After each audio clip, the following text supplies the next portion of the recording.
English के साथ हिंदी में एक करता हूँ, ठीक है।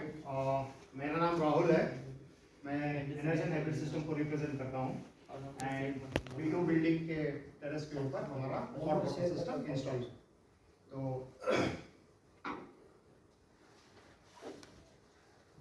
ये जो है ना एक ब्रीफ स्कीमेटिक है अपने सिस्टम को, जहाँ पे 3 डिविजन्स रहेंगे यहाँ पे। First is the solar part, okay. तो देयर आर 3 रोज में 21 सोलर कलेक्टर्स है। सोलर कलेक्टर्स क्या करते हैं? एक थर्मल कलेक्टर्स है। सोलर में 2 चीज़ें रहती है, एक से आप एनर्जी अब्जॉर्ब करते हो एंड इलेक्ट्रिसिटी में कन्वर्ट करते हो, दैट इज फोटोवोल्टाइक मॉडल, वो भी यहाँ पे है। एंड ये जो हमारा है दिस इज थर्मल, जहाँ पे सोलर का रेडिएशन एनर्जी को ऑब्जॉर्व करके it transfers to the water, तो इससे आपको गर्म पानी मिलता है। So this is the first part, solar. Second part is your heat pumps. Heat pumps are electromechanical devices जिनका प्रिंसिपल ऑफ वर्किंग होता है अपोजिट टू एयर कंडीशनिंग, जो थर्मोडायनामिक साइकिल में हम बोलते हैं कि रिवर्स कार्नोट साइकिल। तो इसमें क्या होता है कि जो अपना एम्बिएंट एयर रहता है, एम्बिएंट एयर का जो एनर्जी तो हीट पंप ऑब्जॉर्व करता है एम्बिएंट एयर का एनर्जी एंड उसको रेफ्रिजरेंट को ट्रांसफर करता है। तो जब रेफ्रिजरेंट को ट्रांसफर होता है तो रेफ्रिजरेंट का स्टेट चेंज बदल जाता है। स्टार्टिंग में मानो कि वो लिक्विड स्टेट में है, जब एम्बिएंट एयर के साथ इंट्रैक्शन होता है हीट एक्सचेंजर के अंदर, इस साइड पे हीट एक्सचेंजर्स रहेंगे। मैं आपको साइड पे वो इंस्टॉलेशन के सामने भी दिखाऊंगा। तो एयर का एनर्जी जब रेफ्रिजरेंट लेता है, ये लो बॉइलिंग पॉइंट वाले रेफ्रिजरेंट्स रहते हैं, तो इमीडिएटली इनका स्टेट बदल जाता है, तो ये लिक्विड से गैस बन जाता है, ठीक है। नाउ इसके बाद क्या होता है, ये जो गैसीय स्टेट में रेफ्रिजरेंट है that goes inside the compressor.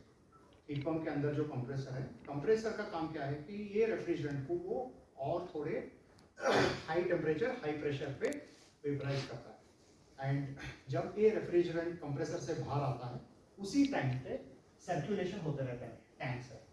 तो ये high temperature high gaseous high pressure state का रेफ्रिजरेंट वो अपना एनर्जी वाटर के साथ एक्सचेंज करता है। हीट पंप के अंदर tube in shell heat exchanger रहता है, तो शेल में पानी आता रहेगा एंड ट्यूब से रेफ्रिजरेंट, तो दोनों जब मिलते हैं तब एनर्जी ट्रांसफर होता है। एनर्जी ट्रांसफर होने के बाद वापस से पानी टैंक हो जाता है। तो अपना थर्ड पार्ट है स्टोरेज टैंक। अगर आप देखोगे तो एक सिंगल टैंक सोलर को भी कनेक्टेड है बॉटम से एंड हीट पंप से भी कनेक्टेड है मैक्सिमम पोर्शन। तो पूरा कॉन्सेप्ट ये है कि हर एक हीट पंप का एक एक सेंसर रहता है, वो सेंसर उसका एक डेडिकेटेड सर्कुलेशन पंप है। एक हीट पंप उसके सामने एक सर्कुलेशन पंप रहता है। सर्कुलेशन पंप का काम रहता है कि जैसे ही इसके सक्शन साइड पे हर एक हीट पंप का एक सेंसर रहता है, तो मानो कि इस लाइन में जो पानी है वो टैंक टेम्परेचर को सेंस करता रहेगा। जब हर एक हीट पंप का एक एक रिमोट कंट्रोलर डेडिकेटेड, तो उसमें आप टेम्परेचर सेट करते हो कि से फॉर एग्जांपल टैंक में 45 डिग्रीज जब टेम्परेचर उतरेगा, जब आप यूज करोगे पानी, तब इमीडिएटली सेंसर कमांड देगा हीट पंप को कि भाई टैंक में से पानी ठंडा हुआ है, अभी ऑन हो जाओ। तो कमांड देते ही सर्कुलेशन शुरू हो जाएगा, यानी कि हर एक हीट पंप अपना काम शुरू कर देगा। It will start sucking the water from the tank, circulate it and bring it back to the tank. Simultaneously solar भी सेम टाइम पे काम करता रहेगा, बिकॉज सोलर रहने दो हीट पंप रहने दो, उसके लिए एक ही ट्रिगर मैकेनिज्म है कि ये तो मशीन है अपने, तो इस मशीन को ऑटोमेटिक ऑपरेशन के लिए ये काम करते हैं टेम्परेचर के हिसाब से कि टैंक में मैक्सिमम टेम्परेचर इज 55, आपको हमेशा टैंक में 53 54 रहेगा, उससे 10 डिग्री कम हो गया तो ऑटोमेटिकली एक के बाद एक हीट पंप ऑन होगा। एंड अगर दिन का टाइम है, जब भी हमारे पास सनलाइट अवेलेबल है, तब सोलर भी काम करेगा। अगर हीट पंप ले लो या सोलर ले लो, इफ टैंक में अगर टेम्परेचर आपने जो सेट किया है आपको 55 चाहिए, 55 है तो दिन रहने दो रात रहने दो, ये काम नहीं करेंगे, अपने आप बंद हो जाएंगे। ये सिस्टम बहुत सिंपल है। इंस्टॉलेशन एक बार होने के बाद आपको ना कुछ भी लाइक से फॉर एग्जांपल आप you are going to be responsible for the entire maintenance, correct. Engineering रहने दो, मेंटेनेंस रहने दो, ऑपरेशंस आप देख लोगे, योर टीम और whoever. तो यू नीड नॉट इवन आपको ना कोई भी सेटिंग चेंज करनी है, कम करनी है, इसका कोई टेंशन ही नहीं है. सिंपल सा कॉन्सेप्ट है. टैंक में आपको चाहिए सिर्फ फॉर एग्जांपल 50 डिग्री. जब 50 डिग्री से कम रहेगा ऑटोमेटिकली ऑन हो जाएंगे. जब 50 डिग्री रीच हो जाएगा अपने आप बंद हो जाएंगे. आपको जाके चालू करना है, बंद करना है, गर्म हुआ है कि नहीं, वो सब देखने की कोई ज़रूरत ही नहीं आएगी. ठीक है. एंड ये सिस्टम BMS के साथ ऑलरेडी कनेक्टेड है. आपको BMS रूम से भी मालूम पड़ेगा कि कौन सा हीट पंप चल रहा है या ऑफ स्टेट पे है. इतने. एंड इसके बाद में ना लास्ट एक सेट ऑफ पंप्स है जिसको हम हॉट वाटर रीसर्कुलेशन बोलते हैं. रीसर्कुलेशन अभी मानो कि सिंपल सी भाषा में समझाए कि अगर आपके घर में या किसी होटल में आप रुक रहे हो तो आप बाथरूम में जाते हो या यूसेज पॉइंट पे आप अपना वहाँ का नल ये वो ऑन करते हो तो इमीडिएटली आपको गर्म पानी नहीं मिलता है. यू हैव टू वेट क्योंकि पाइपलाइन में जो पानी है वो उसका टेम्परेचर कम हो गया है and until you waste that water आपको गर्म पानी नहीं आएगा. ये बहुत लोगों ने एक्सपीरियंस किया रहेगा. ठीक है. तो उसको अवॉइड करने के लिए पिछले से मानो कि 10-12 साल से प्लम्बिंग टेक्नोलॉजी इंडिया में बहुत बढ़ गई. तो now what we plumbing consultants are doing is building पे रिटर्न लाइन लेकर आते हैं. मानो कि अभी हमारा ऊपर टेरेस है, टेरेस से गर्म पानी जा रहा है. एक फॉर एग्जांपल एक 10 यूसेज पॉइंट्स है इस बिल्डिंग में कि जहाँ जहाँ गर्म पानी चाहिए.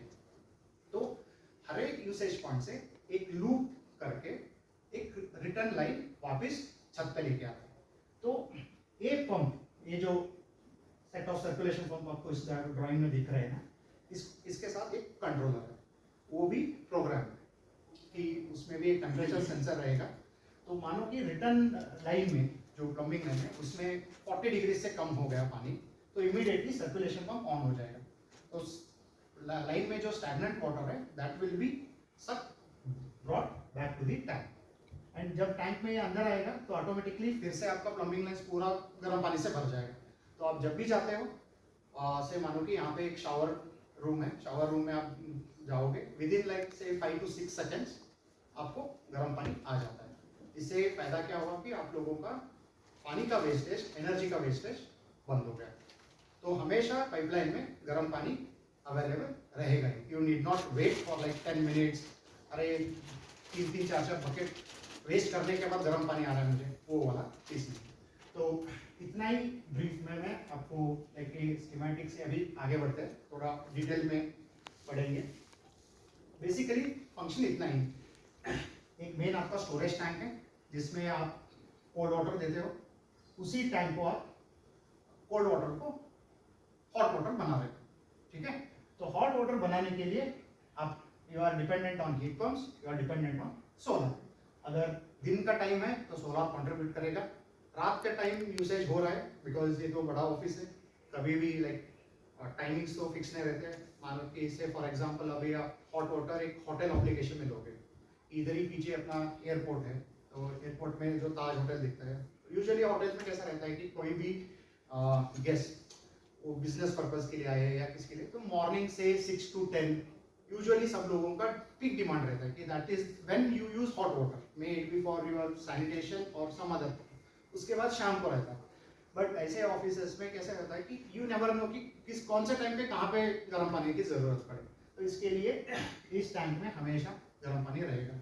अगर रात का टाइम यूसेज हुआ है, टैंक का टेम्परेचर गिर गया है तो हीट पंप्स काम करेंगे, आपके टैंक को वापस 50 डिग्री, 45 डिग्री, 55 आपका जो टेम्परेचर रेंज है उस वहां तक वो वर्क करके ऑफ हो जाएगा. ठीक है. This is clear. ओके. तो सिस्टम डिटेल्स में क्या है, हमारा एक 4000 लीटर का स्टेनलेस स्टील का टैंक है जिसमें पानी रहता है. उसके साथ 21 कलेक्टर्स है हमारे. ये 16 कलेक्टर से टैंक को सर्कुलेट करने के लिए वर्किंग स्टैंड बाय कॉन्फ़िगरेशन में सर्कुलेशन पंप्स है. इस पंप्स को कंट्रोल करने के लिए एक अपना कंट्रोलर है. ठीक है. उसके बाद है अपने 3 हीट पंप्स. 3 हीट पंप के साथ 3 उसके dedicated circulation pumps and return line. अभी मैंने आपको एक्सप्लेन किया रीसर्कुलेशन के लिए वर्किंग स्टैंड है. और ये पंप को कंट्रोल करने के लिए एक पैनल. इस सभी इक्विपमेंट को पावर सप्लाई के लिए एक मेन पैनल रहेगा जिसको हम बोलते हैं कि पावर डिस्ट्रीब्यूशन पैनल। बिल्डिंग का इनकमर उसके अंदर कनेक्टेड है, वहां से this panel will ensure that हर एक मेरे पंप्स को, मेरे हीट पंप्स को electric supply always available. This is the entire list of equipment. तो आई हैव ऑलरेडी मैंने एक्सप्लेन कर दिया है कि सिस्टम कैसे काम करता है, फिर भी बोलते हैं। The first point it says कि कोल्ड और फीड वाटर, यानी कि आपका मुझे लगता है कि बिल्डिंग 1 से ही आ रहा है ना सर सप्लाई। बिल्डिंग 1 से हाइड्रोन्यूमेटिक सिस्टम से जो ठंडा पानी आता है उसको फीड वाटर बोलते हैं या कोल्ड वाटर बोलते हैं। वो टैंक के बॉटम के कनेक्टेड है, ठीक है। एंड टैंक का outlet is for your hot water. तो एक जगह पे कोल्ड वाटर सप्लाई, ऊपर से हॉट वाटर सप्लाई। एंड ये साइमल्टेनियस चलते रहता है because entire system is pressurised. कि मानो आप इधर फर्स्ट फ्लोर पे गर्म पानी यूज कर रहे हो, तो ऐसा नहीं है कि सिर्फ गर्म पानी बाहर आ रहा है, साइमल्टेनियसली ठंडा पानी भी घुस रहा है। It is all synchronised to work in this way. अगर आपका हाइड्रोन्यूमेटिक सिस्टम पानी नहीं देगा तो जब तक जो लाइन में प्रेशर है तब तक उतना ही गर्म पानी आपको आएगा। तो you have to ensure that cold water is always available, feed water, ठीक है। That is very important. If there is no feed water supply then आपके टैंक में जो गर्म पानी है वो उतना ही रहेगा, वो बाहर नहीं आएगा because there has to be some pushing, तभी बाहर से आए, ठीक है। And third point is again the same, second and third 21 solar collectors है जिसको हमने 3 रोज में इंस्टॉल किया है। टैंक से पानी सर्कुलेट करने के लिए there are 2 circulation pumps. And मैं पीछे जाके आपको एक ये दिखाता हूँ। यहाँ पे जो है ना सभी कलेक्टर्स का एक कॉमन आउटलेट पॉइंट रहता है, वहाँ पे एक सेंसर रहता है, ठीक है। एंड और एक सेंसर, ये जो सोलर सर्कुलेशन पंप का जो सेक्शन है ना, यानी कि जो टैंक के साइड पे वहाँ पे 2 सेंसर्स रहते हैं। तो what this controller will do is it will measure the temperature here and it will measure the temperature here. कि मानो कि आपने 4000 लीटर में से 800 लीटर गर्म पानी यूज किया है, तो कोल्ड वाटर यहाँ से एंटर हुआ, एंटर होने के बाद टैंक में स्ट्रेटिफिकेशन हो गया, यूनिफॉर्मिटी आ गई, तब टेम्परेचर गिर गया ना, तब this controller will sense the temperature here and at the suction side. क्योंकि अभी टैंक में 800,000 लीटर पानी आया है, कि मेरे पैरामीटर्स के अंदर है कि नहीं, कि बाबा 5 डिग्री से अगर डिफरेंस आता है तो मैं इमीडिएटली ऑन करता हूँ। एक ऑन कब होगा, जब दिन के टाइम पे, whenever there is solar energy. इसका सोलर कंट्रोलर का उतना ही काम है, टैंक का टेम्परेचर एंड सोलर कलेक्टर्स का टेम्परेचर। इसमें अगर मानो कि फॉर एग्जांपल 5 डिग्री या 10 डिग्री का गैप उसको सेंस होता है कि हाँ अभी मुझे काम करना है, ऑलरेडी मेरे कलेक्टर्स में पानी है, गर्म पानी, उसको मुझे टैंक में पुश करना है। टैंक में पुश करने के लिए ये सर्कुलेशन पंप्स काम करेंगे। मतलब दिन में ये हीट वाटर पंप काम नहीं करता है क्या? मतलब नहीं देखो मैंने आपको समझाया कि दिन रहने दो, रात रहने दो। ये एंटायर सिस्टम का पर्पस है कि ये जो 4000 लीटर का टैंक है उसमें हमेशा गर्म पानी रहे। अगर दिन का टाइम है तो सोलर का भी कंट्रीब्यूशन रहेगा। अगर सोलर जो है ना वो फ्री एनर्जी है, आपको कुछ आप पैसा नहीं दे रहे हो। देखो hot water is expensive water because आपको पानी को गर्म करने के लिए एनर्जी की जरूरत है। वो energy it might be through electricity या फायर वुड ले लो, ठीक है, उसके लिए आपको पैसा खर्चना है, सही है ना। पानी को गर्म करने के लिए आपको एनर्जी चाहिए। अगर मानो कि घर पे आप गर्म पानी कर रहे हो तो आप गैस ऑन करते हो, गैस के ऊपर एक बर्तन रख के करते हो ना, उसके लिए आपको गैस के लिए पैसा देना पड़ता है। बट सोलर का कैसा है, इट इज अवेलेबल अबंडेंटली। जब भी सोलर पे है ना तो we will try to maximize from solar से ले ले।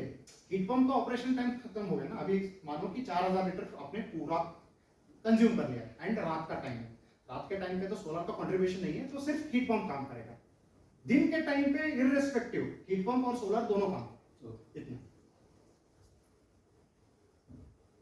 And last point, solar and tank के बीच में collect from storage tank to the collectors back to the tank, इसका प्लम्बिंग हमने जीआई में किया है।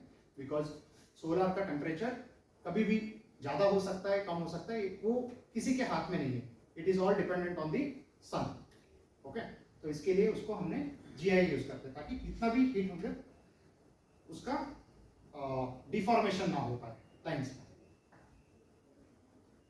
ओके, जैसे मैंने एक्सप्लेन किया, the working of the solar system is based on temperature differential. दो सेंसर रहेंगे, उन दोनों के बीच का गैप, यहाँ पे एक एग्जांपल दिया है, when the collector temperature reaches below 10 degree Celsius between collectors and tank, got it, collectors का सेंसर एंड टैंक का टेम्परेचर 10 डिग्री का गैप हो गया तो इमीडिएटली सर्कुलेशन ऑन हो जाएगा। मानो कि अभी 10 डिग्री से सिर्फ 4 डिग्री का गैप आया तो बस अगेन फिर से कलेक्टर में जो पानी रहता है, हर एक कलेक्टर में 2 लीटर पानी रहता है, बिकॉज कलेक्टर के अंदर कॉपर ट्यूब्स पे हो रहे हैं, तो उसको भी लाइक मानो कि एक 10 या 15 डिग्री एनर्जी ऑब्जर्व करने के लिए थोड़ा टाइम तो लगेगा। ऐसा नहीं है कि कंटिन्यूसली थोड़ी ना गैस गीजर है कि आप पानी को छोड़ोगे एंड गैस से बर्नर से इंस्टेंट हीट होगा, ऐसा नहीं, इट रिक्वायर्स टाइम। तब ऑटोमेटिकली सर्कुलेशन ऑफ रहेगा एंड 5-10 मानो कि 10-15 मिनट के बाद, अगर आज का मौसम देखोगे कि अभी 11:30 ऐसा बजे, तो इट इज गुड रेडिएशन, तो 5-10 मिनट में सेकंड सेट ऑफ साइकिल के लिए अपने आप रेडी हो गया। This process is continuous depending on hot water usage and solar radiation available. Okay, this is clear. Next आते हैं, there are 3 units of heat pumps. Okay, heat pumps के साथ 3 सर्कुलेशन पंप है, एक 4000 लीटर का tank है। And heat pumps का कैसा है कि 55 degree is the maximum heat pumps range में, तो CPVC plumbing can withstand up to से 65-70 डिग्री, तो इसके लिए हीट पंप्स का हम कभी भी प्लम्बिंग CPVC में करते हैं। Okay, working of heat pumps again just like solar. मैं फिर से स्कीमेटिक के पास जाता हूँ। हीट पंप है, हीट पंप का एक सर्कुलेशन पंप दिख रहा है आप लोगों को। ये सर्कुलेशन पंप का जो सक्शन रहता है ना, सक्शन यानी कि टैंक से ही पानी खींचना है ना, अपने को टैंक से पानी लेना है, हीट पंप के अंदर भेजना है एंड हीट पंप से गर्म होकर बाहर आके वापस वो टैंक में जाएगा। ओके, तो सक्शन साइड पे हर एक हीट पंप का एक सेंसर रहता है। ये जो कॉमन लाइन है ना, कॉमन लाइन, उसका वो टेम्परेचर मेजर करता रहेगा। एंड जब भी अगेन से 5 डिग्री आपने हीट पंप रिमोट में सेट किया है कि ये दोनों हीट पंपों में से 50 डिग्री कटिंग यानी कि शुरू होगा, 50 डिग्री से नीचे गया तो इमीडिएटली ऑन होता हूँ एंड 55 रीच होते ही मुझे काम बंद करना है। तो एक पॉसिबल सिनेरियो बता रहा हूँ कि जहाँ पे आप दोनों हीट पंप को 50 एंड 55 पे प्रोग्राम किए हो एंड ये हीट पंप अभी यूसेज नहीं है, वो आपको पता है कि पूरा ऑक्यूपेंसी नहीं है, तो मैं ये हीट पंप को क्यों इस पे डालूं, let it be as standby. तो इसके लिए मैं क्या करूंगा, इसका टेम्परेचर डिफरेंशियल बढ़ा दूंगा। ये दो को सिर्फ 5 डिग्री पे रखा है, इसको मैं 10 डिग्री का डिफरेंस दूंगा। अगर टैंक का पानी 45 से नीचे जाता है तब ये शुरू होगा, वैसा भी कर सकते हैं। तो आपको सेटिंग हीटिंग चेंज करने की कोई जरूरत ही नहीं पड़ेगी, ऑटोमेटिक सिर्फ टेम्परेचर पे सेंस करेगा, जब भी पानी यूसेज होगा टेम्परेचर गिरेगा ऑटोमेटिक ऑन हो जाएगा। How it shifts from solar and this heat pump? It never shifts, they are working in tandem, there is no bifurcation कि अभी सोलर है मुझे हीट पंप की जरूरत नहीं क्या बोल रहे हैं, नाइट टाइम अगर सोलर पास में टेम्परेचर नहीं है, हाँ, then how it takes to because these solar and heat pumps are two different circuits, they are not interconnected at all. Okay, तो आपके सोलर कलेक्टर्स में जैसे मैंने बोला ना, अगर सोलर एनर्जी है तभी जाके इसके अंदर जो पानी है ये वाला सेंसर सेंस करता है। Okay, if the temperature is less, it goes to heat pump. तो रात के टाइम पे तो इसमें पूरा ठंडा रहेगा ना, वो गर्म होने का चांस ही नहीं है, तो ये काम ही नहीं करेगा, it is will be standing still till the next day morning. So for the system, primary source is a solar. If when we are not getting See, I cannot say primary because if you look at the number of collectors, they are just 21. अगर primary source आप कहना चाहते हो तो primary कब होता है कि 100% सोलर से आप ये कर रहे हो, तो ईच कलेक्टर एक दिन में, बैंगलोर का अगर मैं एनुअलाइज्ड एवरेज देता हूँ तो 150 लीटर्स देता है, तो 150 इंटू से 21 is not 100%. So in this particular system ये जो डिजाइन कंसल्टेंट ने दिया है बोइंग के लिए, तो primary is always the heat pump, solar is backup. Utilize. जब भी सन है तब मैं सोलर का भी इस्तेमाल करूंगा, बट मुझे गर्म पानी 24 बार अगर चाहिए तो मेरा primary is heat pumps, because heat pumps are also green energy products. Both will be running separately. Separately. If They we- both are two different circuits. दोनों सर्किट का कॉमन ट्रिगर मैकेनिज्म है temperature. टेम्परेचर. हाँ, again this point is recirculation, जो हमने आपको already सिखाया बताया कि क्या रिसर्कुलेशन का यूसेज क्या है. तो रिटर्न लाइन पैनल, हाँ इसमें आप फॉर एग्जांपल टेम्परेचर, जैसे मैंने बोला कि 10 डिग्री की लाइन में और टैंक में, कि लाइन का टेम्परेचर मानो कि 40 डिग्री से नीचे जा रहा है तो इमीडिएटली कमांड आएगा कि भाई 40 डिग्री से नीचे गया है लाइन में, सर्कुलेट कर दे, क्योंकि टैंक में अपना 55 है. तो ये वापस जब पानी आएगा टैंक से गर्म पानी लाइन में जाके अगेन टेम्परेचर. एंड ये एग्जाम्पल के लिए यूजुअली कैसे है ना, ये इतना बेहतरीन टेक्नोलॉजीज ऐसे वाले बिल्डिंग में यूज किए तो all the lines are well insulated. Energy loss जितना हो सके हमने कम किया. फिर भी आप वो जो बोलते हैं ना कि laws of thermodynamics are universal, मानो कि आप अर्थ पे हो तो सिर्फ आपको थर्मोडायनामिक्स के लॉज यहाँ पे उतने ही नहीं, आप दूसरे प्लैनेट पे भी जाओ, thermal laws are always same. तो एनर्जी कभी भी लॉस होते रहते हैं, उसको हम बचा नहीं सकते. What we can do is we can try to control it. Control कैसे करते हो आप? इंसुलेशन करके. अगर आप जब हम टैंक को देखेंगे तो टैंक के ऊपर 100 mm का रॉकवूल और उसके ऊपर एल्यूमिनियम पैड है, इतना हवा चलते रहती है, पूरा एक्सपोज्ड है, फिर भी लाइक 16 घंटे में ये वाले इंसुलेशन से, जो हमने बहुत इतने साल से इंस्टॉलेशन कर रहे हैं ना, 2 डिग्री का टेम्परेचर ड्रॉप होता है. तो we can not control the energy losses, we can try to minimize them by implementing proper insulation. उसके बाद हाँ, hot water recirculation ensures that hot water is readily available at all the times with minimal wastage of energy. उसके बाद है आपको अगर tank में कितना टेम्परेचर है देखने के लिए एक बड़ा सा टेम्परेचर गेज है. You can just see, ensure that in future कि the tank is always at say 50 degrees, 50 या 52 पे, तो आपको it is like एक इक्विलिब्रियम पे काम कर रहा है. एंड जैसे मैंने बोला कि the concept of solar hybrid system with heat pumps is to maximize the output from solar and optimize the operation of heat pumps. So this is just the basic इतना है, like classroom training रहने दो या on-site training रहने दो,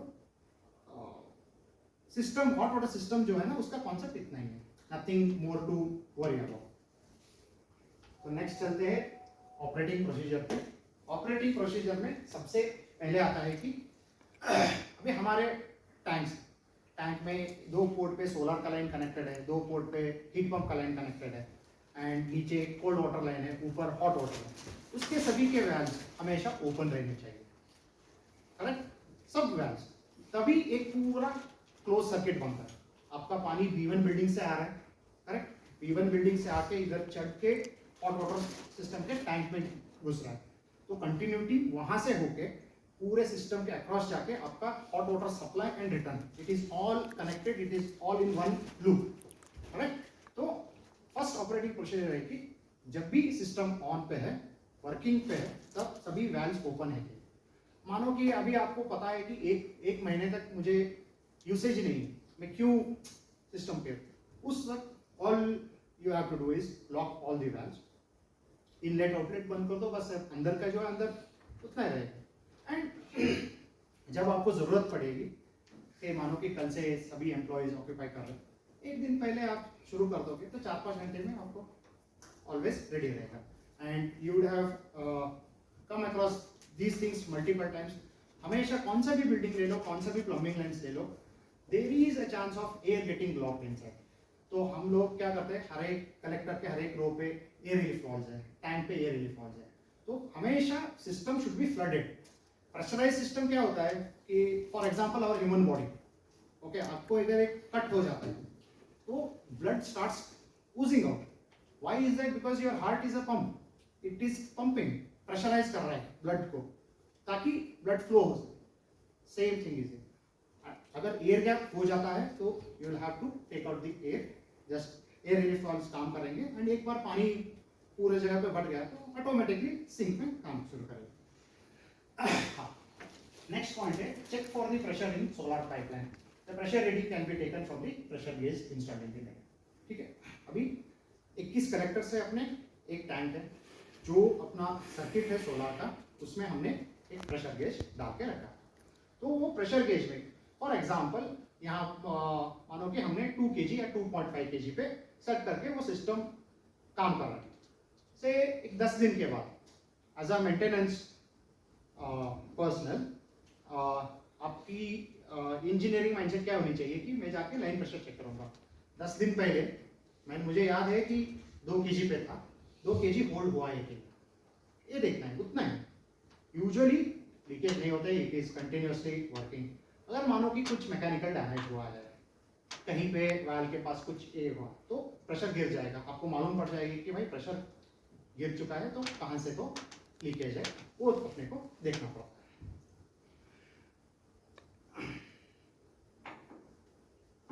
last point is the same.